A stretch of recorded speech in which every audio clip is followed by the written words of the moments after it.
Determinants and matrices. चौथा chapter आहे determinants. 10वी मध्ये झाले का डिलीट झालं होतं पॉईंट होता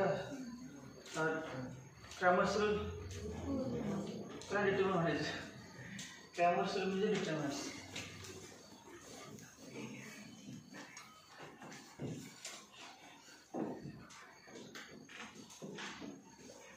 डिटर्मिनंट्स अगोदर सेपरेट 2 चॅप्टर होते. एका चॅप्टर नाव डिटर्मिनंट, दुसरा चॅप्टर मॅट्रिसेस.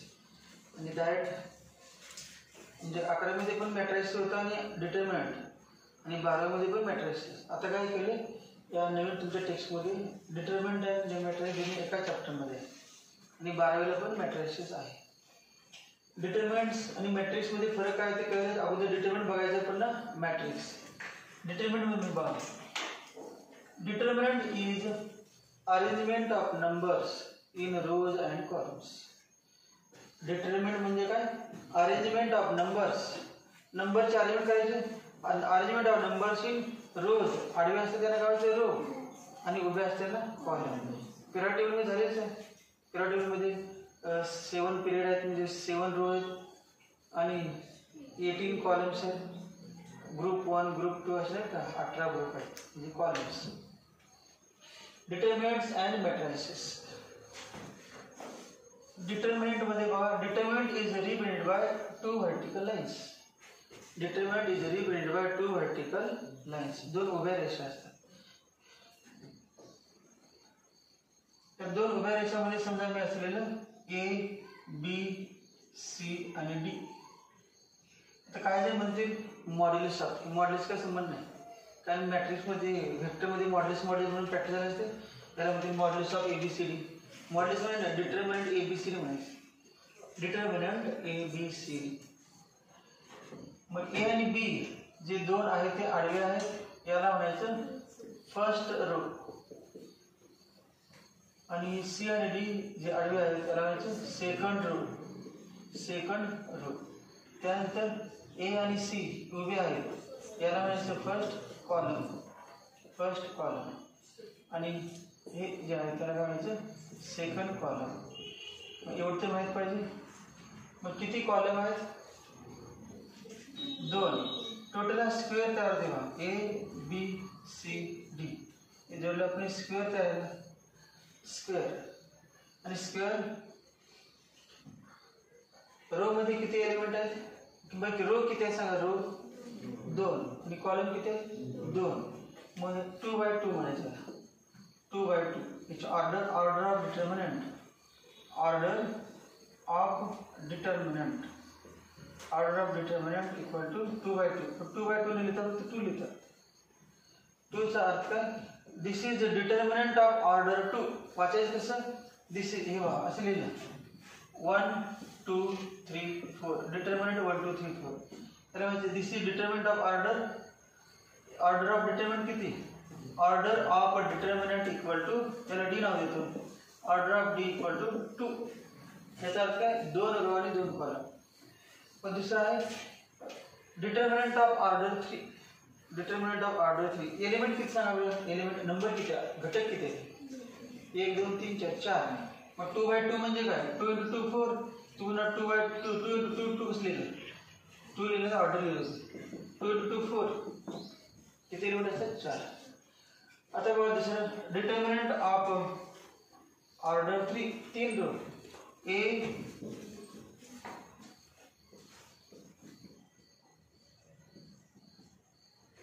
हा डिटर्मिनंट आहे. डिटर्मिनंट बघा काय AHG AHG HBF GFC. अक्षर घेतले आतल्यामध्ये A to Z मध्ये.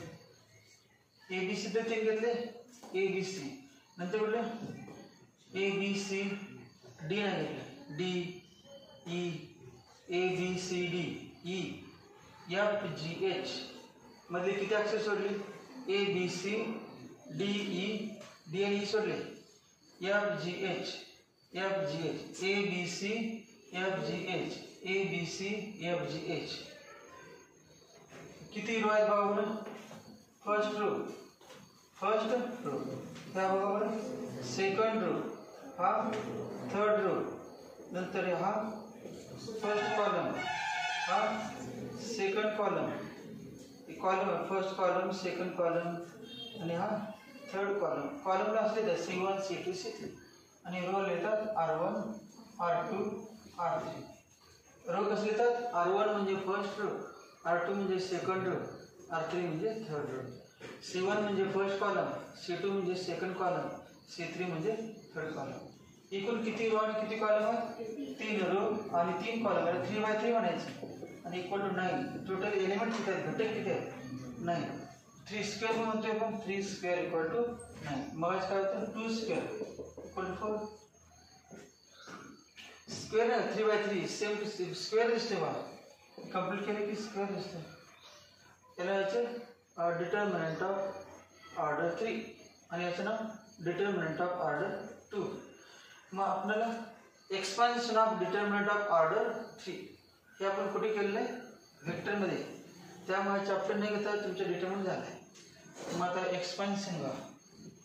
एक्सपान्शन एक्सपान्शन म्हणजे काय सांगा? एक्सपान्शन एक्सपांड करायचं सांगा. याचं expansion x plus y bracket स्क्वेअरचं एक्सपान्शन सांगा. X square plus y square. मग एक्सपान्शन म्हणजे काय? विस्तार करा. मराठीमध्येच ठेवा. खालील एक्झाम्पल खालील काय असेल ते विस्तार करा. एक्सपांड दी फॉलोइंग असा क्वेश्चन असतो. एक्सपांड दी फॉलोइंग तर एक्सपान्शन. मग कॉम्पॅक्ट फॉर्ममध्ये ते एक्सपांड केलं, सिम्प्लिफाय करून स्क्वेअर करून लिहिलं. एक्सपान्शन बघ.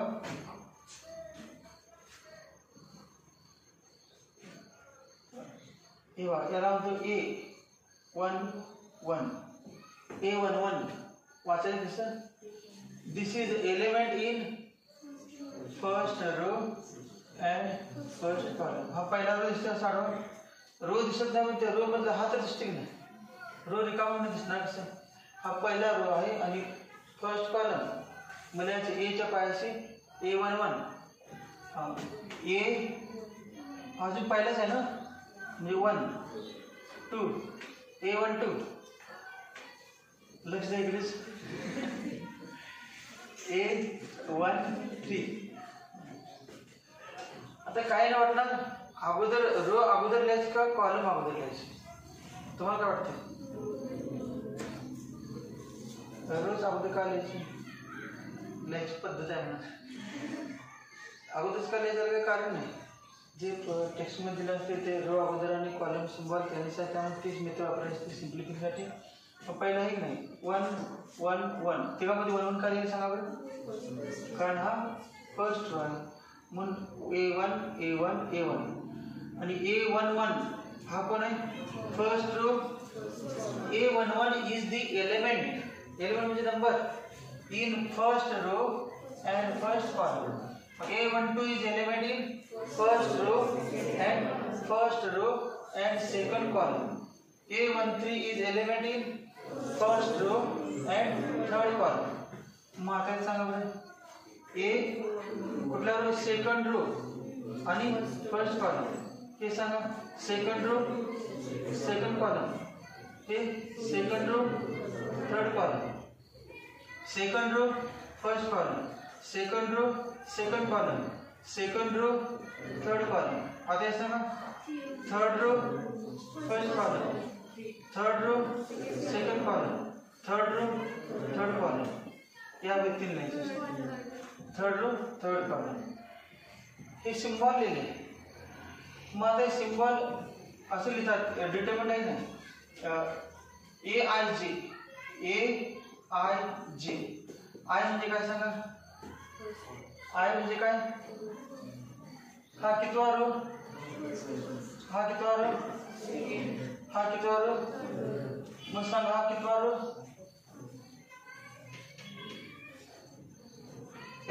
First second third fourth fifth sixth seventh eighth. कुठला आहे? Ith row. मग सांगा हा कुठला? First column. Second column, third column, fourth column, fifth column, सांगा कुठला कॉलम? Jth column. वाचायचं कसं मग? ith row and jth column. मग ij म्हणजे काय? Element in, this is element in ith row and jth column. वाचायचं आलं पाहिजे केवळ तुम्ही. aij म्हटलं की म्हणायचं aij is element in ith row and jth column. Matrix मध्ये पण हे सगळं म्हणायचं आहे, फक्त असं लिहायचं स्क्वेअर ब्रॅकेट. मॅट्रिक्स मध्ये फक्त स्क्वेअर ब्रॅकेट, उभ्या रेषेत नाही, त्या नाही स्क्वेअर ब्रॅकेट. बाकीचं ith row, jth column, first row, second row, third row, first column, second column, third column हे सगळं असणारच. मग आता आपण हेडिंग काय लिहिणार आहे? Expansion of determinant of order 3. Order 2 ची किरकोळ आहे की ऑर्डर 2 चे करून बघायचं, किरकोळ म्हणून चालणार नाही. काही ना माहिती नसलं तर ऑर्डर 2 चं माहित नाही, ऑर्डर 3 चं आपण घ्यायला पाहिजे. अवघड आहे सगळं. हे बघा, determinant A, B, C, D. सोडवायचं सांगा. अगोदर याचं गुणाकार करायचं. AD minus BC, AD minus BC. हे असं सोडायचं. 2 रो 2 कॉलमचं मी किरकोळ आहे, सगळ्यांना येतेच, एका स्टेपमध्येच असते. महत्त्वाचं कुठलं? 3 रो 3 कॉलमचं. मग एक्सपान्शन ऑफ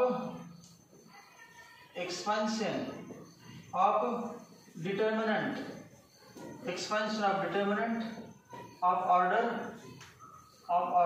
3. मग आता लिहितो आहे ऑफ ऑर्डर 3. मग लिहितो A, एक वास्तविक असणार का? A तुम्ही विसरलं सवय लिहिलेलं. A handsome girl, a handsome girl having a beautiful face, a handsome girl having beautiful face, going for college, a handsome girl having beautiful face going for college. आणि एक डिटर्मिनंट आहे आणि याला आपण काय नाही ना, हे एकदम इम्पॉर्टंट आहे, कारण 12वीमध्ये मॅथ्समध्ये pair of straight line chapter आहे. आणि त्या पेअर ऑफ स्ट्रेट लाईनमध्ये general second degree equation in x and Y असे हेडिंग आहे. आणि त्यामध्ये 2 लाईन आहेत किंवा नाही ओळखायचं. त्यामध्ये 2 लाईन कधी असतात तर डिटर्मिनंटची व्हॅल्यू 0 असते. याची व्हॅल्यू किती ते सोडून जर 0 येत असेल तर म्हणायचं की the given equation represents pair of lines. त्या लाईनचे इक्वेशन ते सोडवल्यानंतर काय ते बघा. मग सोडूयात आपण. आता हेडिंग दिली एक्सपान्शन ऑफ डिटर्मिनंट दिले आणि ते पण डायरेक्ट इम्पॉर्टंट 12 लिहिलेले, त्यामुळे सॉल्व पण करूया. सगळ्याला येते कारण व्हेक्टर चॅप्टर तुमचं झालं, स्केलर व्हेक्टर प्रॉडक्ट झाले. सांगा पहिल्यांदा A इंटू ब्रॅकेट, सांगा A into bracket first row first column delete करायचं, ओले व्हायचं. CP म्हणायचं जास्त आवडते का BC मला आवडते? मग त्याला असं म्हणायचं BC मायनस F स्क्वेअर. तर पुढे सांगा तर H चा number minus H into bracket first row second column ते सोडायचं CH मायनस कुठलं म्हणाले ते म्हणायचं विषय पाठ येते GF उलट म्हणायचं प्लस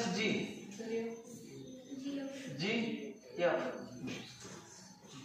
पुढे सांगा आता G first row third column हे उरलेले चार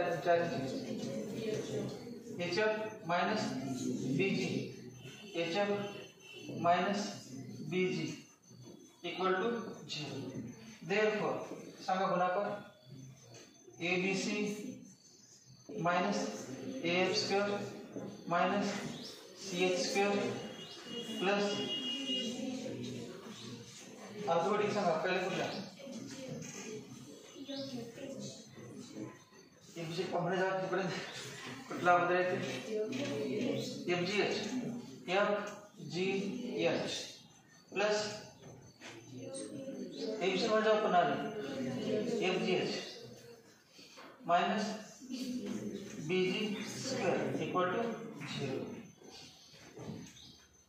मग अगोदर ABC लिहितो, नंतर FGH प्लस FGH लिहितो, 2FGH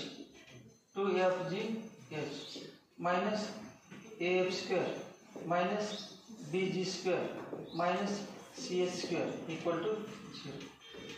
डिटरमिनंट सॉल्व केल्यानंतर त्याचा आन्सर आला. ABC डायरेक्ट हेच पाठ करायचं म्हणजे 12वी मध्ये हे सगळं मधले करून का उपयोग ना. आता केलं तर डिटरमिनंट येत नाही म्हणून कसं करून गेलं हे माहिती आहे. ABC सरपट ABC प्लस हे बघा FGH किती FGH 2 प्लस 2FGH लक्ष ठेवायसाठी ABC प्लस 2FGH त्या पुढे बघायचं नाही. यातील पहिला अक्षर बघा, यातील पहिलं बघा AF स्क्वेअर म्हणजे पहिलं A लिहायचं आणि दुसऱ्यातलं पहिलं लिहायचं त्याचं स्क्वेअर AF स्क्वेअर. नंतर सांगा दुसरा अक्षर BG स्क्वेअर CH स्क्वेअर आणि त्याला मायनस इक्वल टू 0. पाठ झालं बघा. ABC plus 2FGH minus AF square minus BG square minus CH square equal to 0. बघ हेडिंग लिहा आणि डायरेक्ट इथून सॉल्व करा. हे solve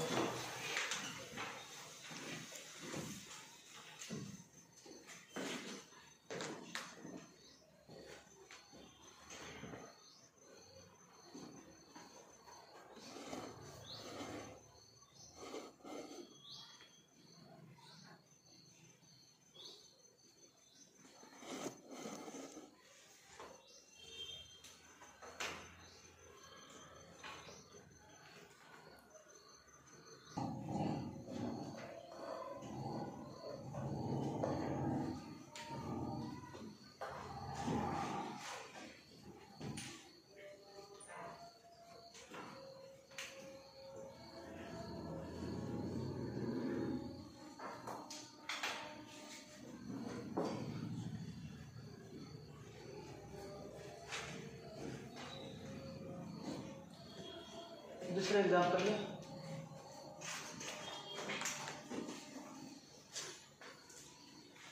determinant of 3 minus 4 5 1 1 minus 2 2 3 minus 1.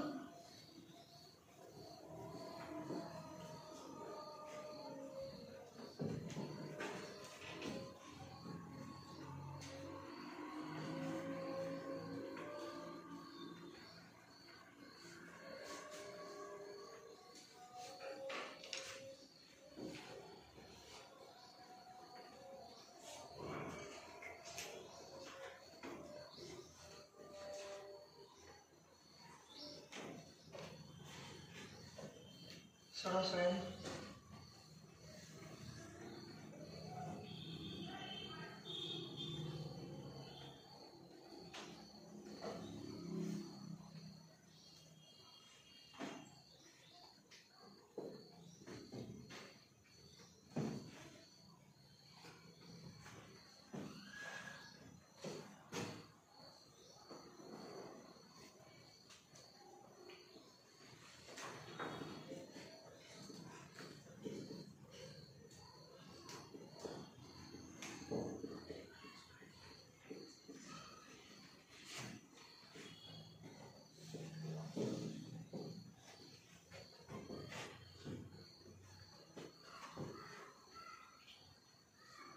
ज्यांनी सोडवले त्यांना आन्सर सांगा. किती आलं? 32 लिहा. 3 into ब्रॅकेट ज्याला येत नाही आणि हात ठेवूनच सॉल्व करायचं असतं. असं हेच करायचं. 3 into bracket 1 into minus 1 minus 1 minus 1 into minus 1 झालं. 3 into minus 2 minus 6 minus 4 चं प्लस 4 मध्ये त्याचं साइन चेंज करायचं. Minus plus -4 first row second column मध्ये हे घ्यायचे 1 into -1 minus 2 into -2 -4 plus 5 into bracket. आता बघा 5 फर्स्ट रो थर्ड कॉलम मध्ये हे 4 एलिमेंट बघायचे 1 into 3 2 into 1 मध्ये माइनस आहे equal to 3 into bracket -1 plus 6 plus 4 into bracket -1 plus 4 plus 5 into bracket 1 equal to 3 into 5 plus 4 into 3 plus 5 equal to 15 plus 12 plus 5 equal to 32 equal to 30. Here's what you put.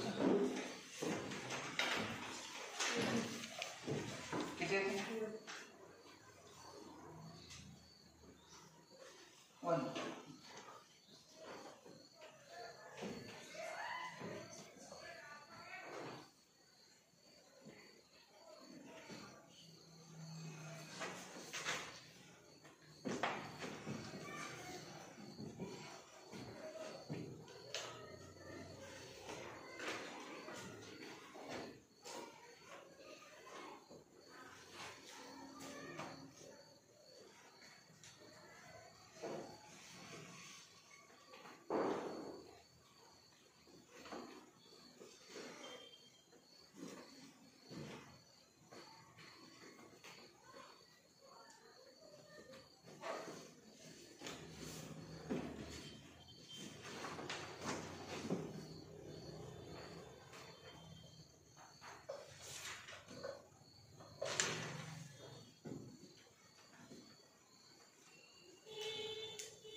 तिसऱ्याचा answer 1 यायला पाहिजे 1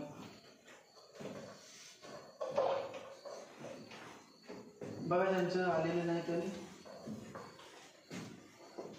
sec theta into bracket first column त्यांचे sec theta into 1 sec theta minus 0 into 0 0 minus tan theta middle टर्मला minus sign घ्यायचं minus sign change करायचं minus tan theta first row second ही घ्यायच्या tan theta into 1 tan theta minus 0 tan theta minus 0 plus 0 into bracket 0 direct पुढे लिहायचं कशाला direct 0 0 गुणाकार केला 0 equal to sec theta into sec theta minus sec square theta tan theta into tan theta tan square theta equal to 1 formula है sec square theta minus tan square theta equal to 1 so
minus I, 3 minus 1, 3, 2 minus I, 0, 2 minus 1, 2 minus I.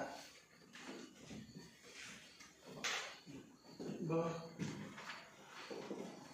2 minus I, 2 minus I into bracket, 2 minus I into bracket, या दोघांचा गुणाकार आणि या दोघांचा गुणाकार, 2 minus I into 2 minus I, 2 minus I bracket square, 2 minus I bracket square minus 0, minus का plus का पड़ता 0 से, त्यानंतर minus 3 into bracket, first row second column हे सोडून द्यायचं, 3 into 2 minus I, 3 into 2 minus I minus 2 into 0, 2 into 0 minus 1 into bracket, minus 1 into bracket, minus 1 first row third column मध्ये 3 into minus 1 minus 3 minus 2 into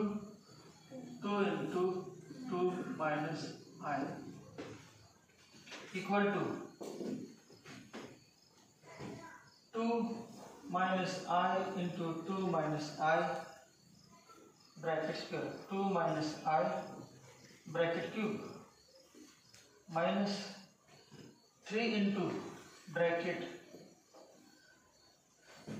6 minus 3I, 6 minus 3I minus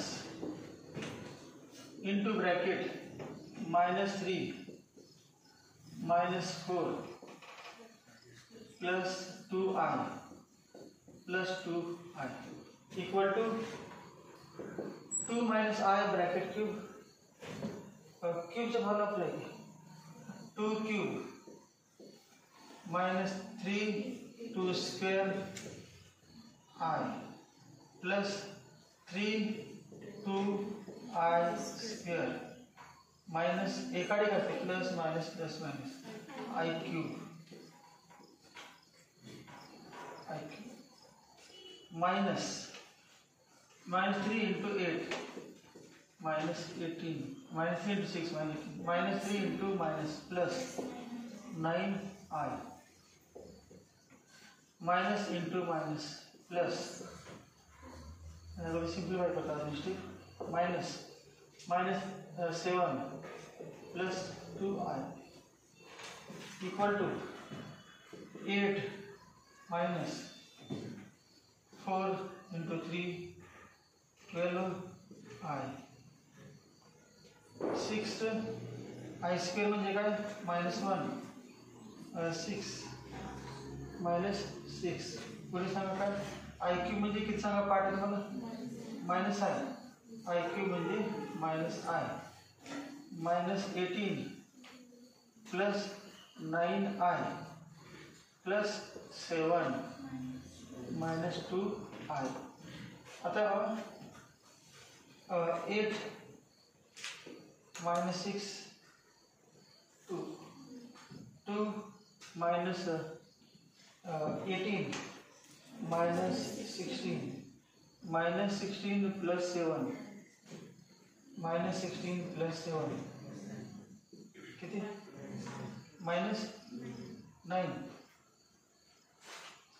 त्यात minus 12I plus 9I minus 12I plus 9I minus 3I plus I minus 3I plus I minus 2I minus 2I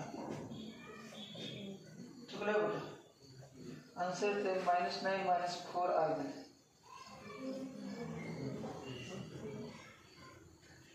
तुमचे किती आले काढून बघा सगळे जाते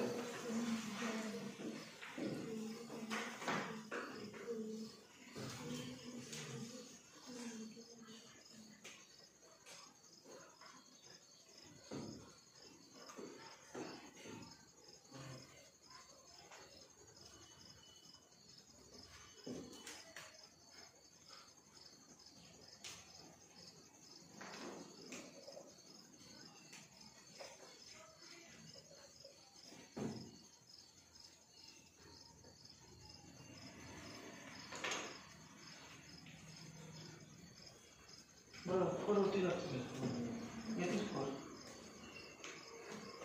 4 येते. -12i प्लस 9i किती आलं, -3 आणि मायनस प्लस होते का, प्लस प्लस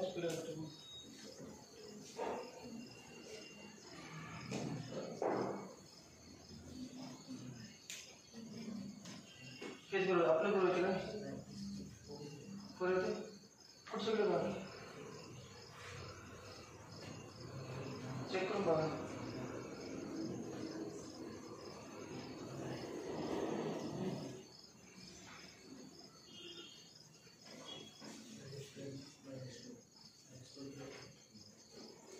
हे घेतलं तर ना, ते घेतलं ना, -9 -4 आपण एवढेच बोलले, सोर्स -2 घेतलं ना, -9 -4